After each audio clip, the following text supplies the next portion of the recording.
Unsa na ka nga grade? Ha, grade 8. Kaya tayo. Pangbalon sa school. Sa nakaraan nakita namin itong estudyante, hindi na namin nasamahan sa bahay nila dahil wala ng oras, sobrang hapon na. Maraming nag-request na puntahan natin ang bahay nila, alamin natin kung anong sitwasyon nila. Tara, samahan nyo kami. Yan po guys, dahan-dahan lang si Bro Tata sa pagmaniho dahil sobrang dulas ang daan, ang lakas ng ulan kanina. So dito namin nakita yung estudyante noon. May nakapagsabi sa amin na ang bahay nila nandoon pa daw sa unahan. So siguro ngayon wala pa ang estudyante dyan, nandoon pa sa school. So antayin lang natin doon sa bahay nila. Ah, grabe. Lakas ng ulan kanina guys. Oh. Kalapot ko din. Ito nahan kamay ko. Dunahan. Dari lapot. Grabe guys, ang lakas ng ulan dito kanina.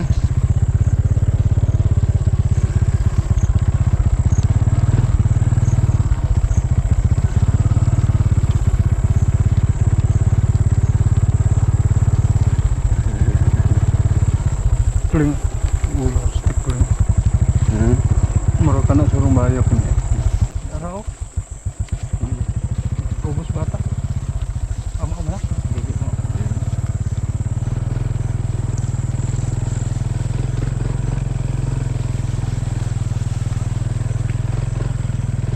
Asan pala yung Oliver?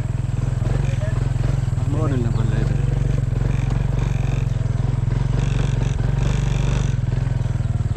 Ikaw, kisay Oliver? Ah, ikaw? So, ang tatay ni ano? Kisay tingaan siyang bata gani? Jinika. Jinika? Ah, Jinika pala. Yan po guys, pinuntahan talaga namin dito ang bahay ni Jilika. Marami pong nag-request. Dito pala. So yan po sa mga nag-request po. So dito na po kami. So napakadulas yung daan dahil ang lakas ng ulan kanina. So wala pa dito ang mga bata. Asa pa man ang mga bata? Ato na nagkuha. Ah, tatay Jilika si Kuya Oliver. Asawa ni mo? Oo. So ang mga bata nandoon po sa school. Pila na kong bata ni mo? 8. 8? Pila pa edad ni mo? 45. 45? Si Jinika, ikapila? Kaduha.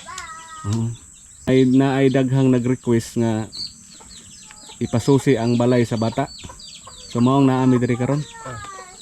So antayin lang natin guys. Nandoon pa sa eskwelahan. Unsa ray trabaho po nimo? Hara-hara sira niya. Musadlayan lagi gawa niyo. Mura ha? Oh, musadlayan nani ba? Kanang inana. Sakab. Mahapon nang bikan ko kuan sa libon. Kailangan makuha yun. Ayan po, habang hinihintay namin si Jinika at ang mga kapatid ay sinilip muna namin ang nanay nila naghahabi sa loob ng bahay. Natulog. Diri ra. Yung mga bata laghan na kayo. Ato sila sa ilawom. Ha, dire? Nanan na sila danan nga rin sa ilawom ra kay. Story man. Pagkuan mo, paglinog, hadlok mo sila mga tuog dire, hadlok mo sa tumba, tumba biya ni. Unya, muna sila masok sila dito pag human sa linog. Okay. Kay Hindi siguro. hadlok mo sila sa linog.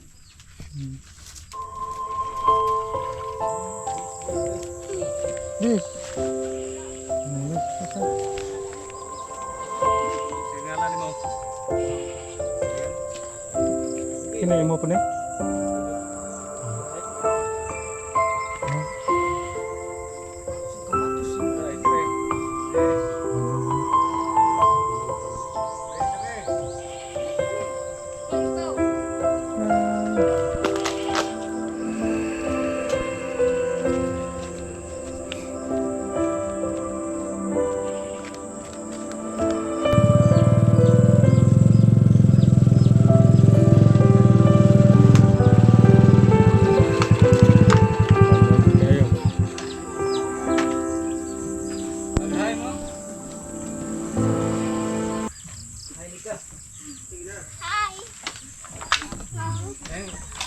guys,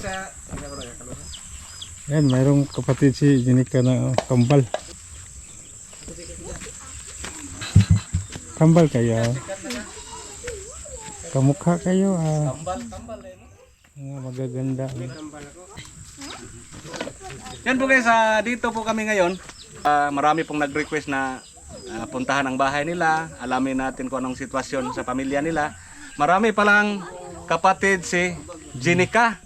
Ang dami palang kapatid. So, nandito din ang nanay at tatay niya. At ngayon po ay kausapin po natin sila. Ang dami pala nila. So, ang tatay nila, ang pangalan si Oliver. At saka si ang nanay nila, Jilly. So, ang anak ninyo, 8 lahat. May gani kay wala ka nagdalag kahoy ron? Ha? Ngano man? Basa. So ang kapatid ni Jelica, ikapila gani ka? Pangalawa.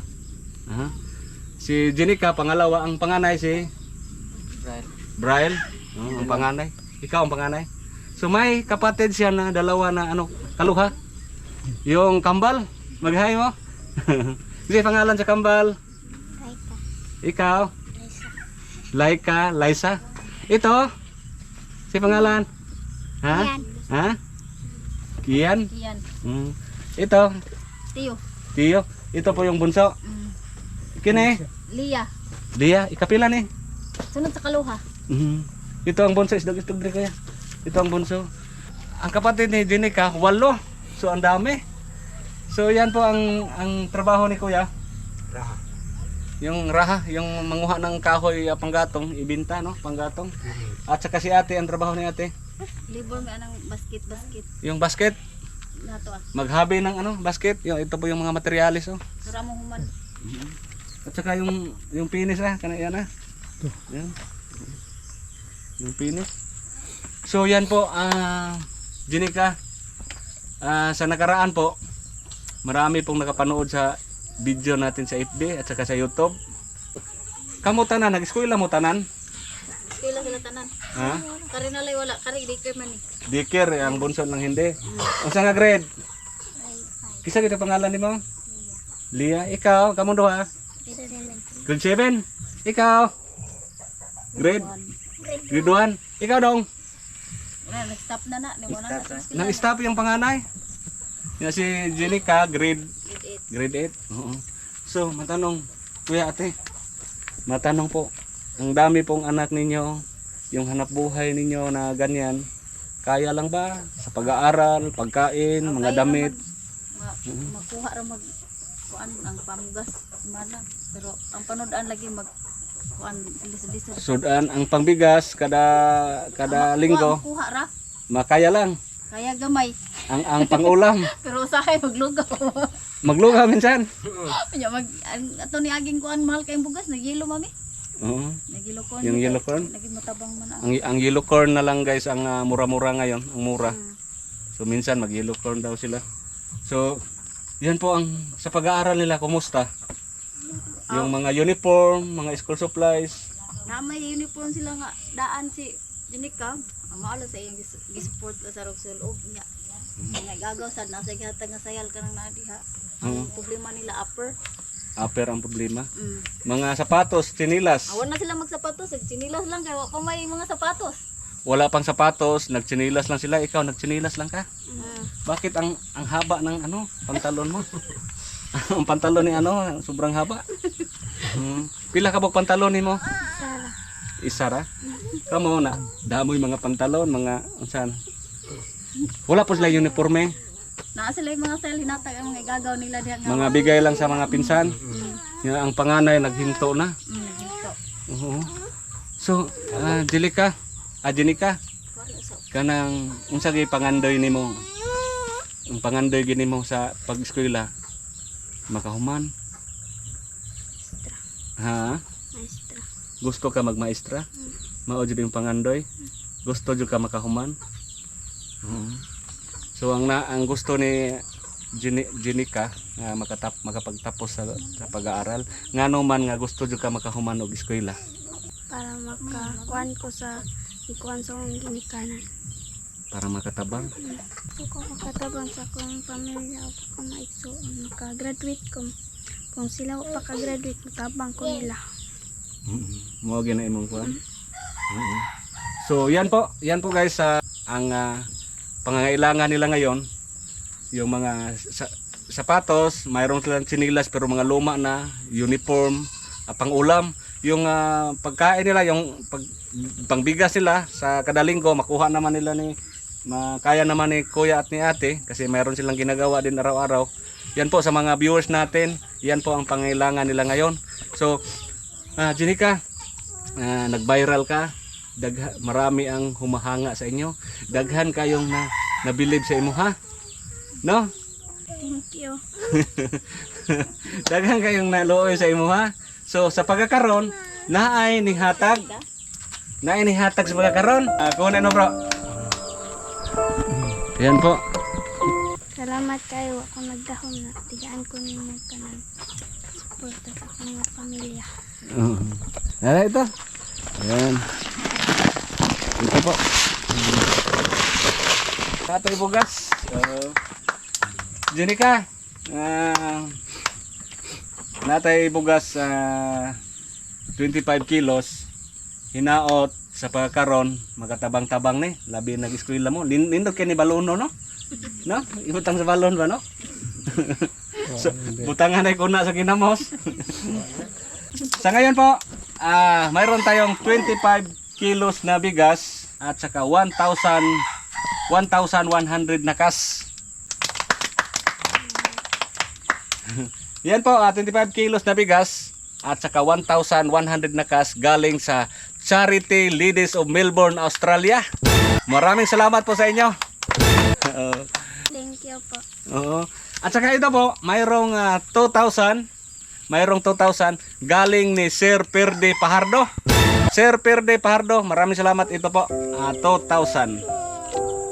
Yan po. Salamat ko yan. Balik mo yun. Kahatag yung pambukas. Oo. So maraming salamat ha sa ating sponsor ngayon. Na kay FB, na kay cellphone. Ha? Wala. Wala mo cellphone? Ako na Naka? Oh, papa. Ikaw, kuya, na kay cellphone? So, mayroon kang FB? Oo. So sa mga nagtanong po, ang ibigay ko sa inyo na FB, marami pong magnanais mag-abot sa kanila ng direct na tulong. So, ibigay ko sa inyo ang ni kuya, yung tatay ni Jenica, bigay ko sa inyo ang FB para doon lang kayo mag-usap sa FB. Sa kay tatay mo lang ikuha ko ang info ha, sa sunod nga mga tabang ha. Salamat kay sponsor kuya. Sa inyo kuya. Salamat sa Ginoo po.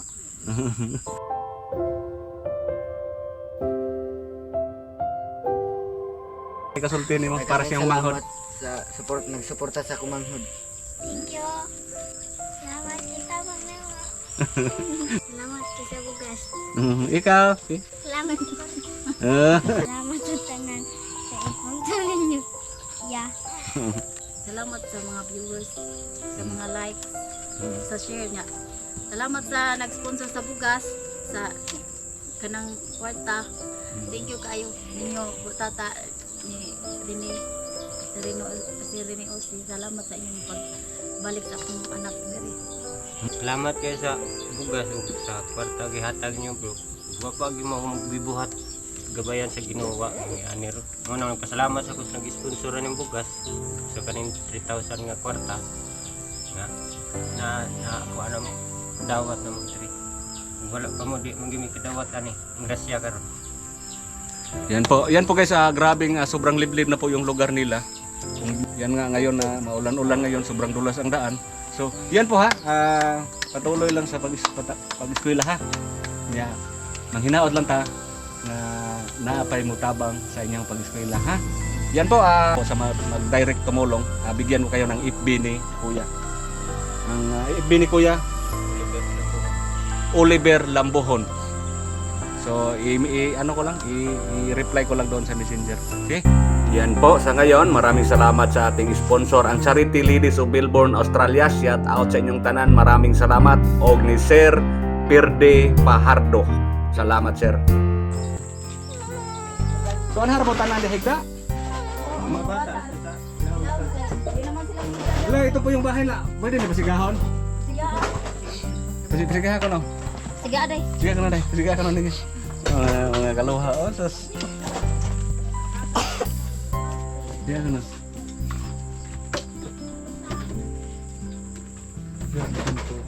Tingnan na. Tingnan natin. Magsulod niya. So ito po guys, ito po yun, dito po magawa ng ano, basket. Yan, ito po. Meron silang ginawa na. Yan, ito. At saka yung higaan nila dito. Masuod mo tanan din, Ha? Asa? Mayroong ano pa dito? Cabin. Kasi asa mo puntahan na Ano na? Hala, dito sa lalim bro. Dito sa lalim. Yan, lalim na. Dilim. So, mayroong makahiga dito. Ilan ang makahiga dito? Pila ka po higa din Papa ni mo. Niya ka mga bata sa ilalim. Sa atras bro. Dito sa mayroong makahiga dito sa itaas at mayroong makahiga dito sa ilalim.